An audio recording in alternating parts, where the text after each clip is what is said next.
오늘은 부동산 거래할 때 정말로 중요한 딱 두 가지를 말씀을 드리겠습니다. 이 두 가지를 명심하지 않으면 집도 날리고 돈도 날리고 큰 낭패를 볼 수가 있습니다.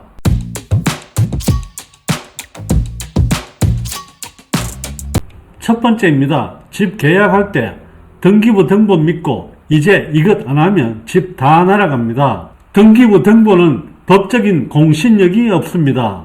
부동산을 거래할 때 누구나 다 등기부 등본을 확인해야 된다는 사실은 알고 있을 것입니다. 하지만 이 등기부 등본이 법적인 공신력이 없기 때문에 이것만 믿고 거래했다가는 큰 낭패를 본다는 것을 알고 계시는 분들은 드문 상태입니다. 오늘은 그 내용에 대해서 한번 살펴보겠습니다. 분명 등기부 등본에는 건저당이 말소가 되어 있었는데 이 사실을 알고 보니까 이조한 서류로 등기부 등본에 있던 건저당을 말소 신청을 하고 등기부에는 건저당이 말소되어 있는 경우가 있을 수 있습니다. 추후에 내가 집을 매매를 했는데 경매로 넘어가거나 소송이 걸리는 경우가 발생할 수 있습니다. 등기소에서는 이 부분에 대해서 책임을 지지 않습니다. 왜냐하면 등기부는 법적인 공신력이 없기 때문입니다. 제발 등기부 등본만 믿고 거래하는 우를 범하지 않았으면 좋겠습니다. 두 번째는 당근에서 집 살 때 정말 주의해야 됩니다. 사기가 넘치고 있습니다.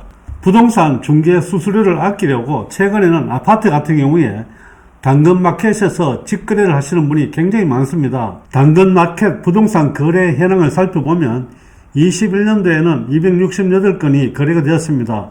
22년도에는 7,094건, 23년도에는 23,178건, 24년도에는 59,451건으로 3년 새 굉장히 많이 늘어났습니다. 직거래가 늘어나는 만큼 사기거래도 그만큼 늘어나고 있습니다. 최근에 일어난 사기거래를 살펴보겠습니다.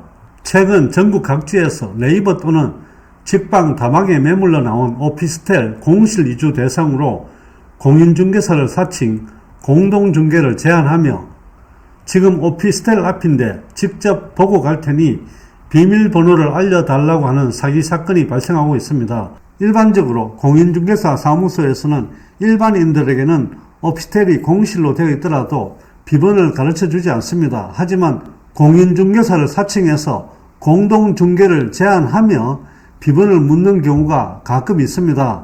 예를 든다면 물건을 가지고 있는 부동산 사무소에서 집 안내를 가려고 하니 거리가 멀다든지 시간이 맞지 않는 경우에 즉 공인중개사를 사칭한 사람이 지금 현재 손님하고 같이 앞에 있는데 혹시 비번을 가르쳐 줄 수 없느냐고 물어보는 경우가 생길 수가 있습니다. 사실은 이 사람이 공인중개사가 아니라 사기꾼이라고 보시면 되는데 비번을 가르쳐 주는 경우가 발생을 한 경우에 이 비번을 기억을 했다가 직접 당근마켓에 오피스텔을 올리는 경우가 발생할 수 있습니다. 사건 전말을 좀 더 살펴보겠습니다. 이 사기꾼의 3단 사기 수법을 살펴보겠습니다.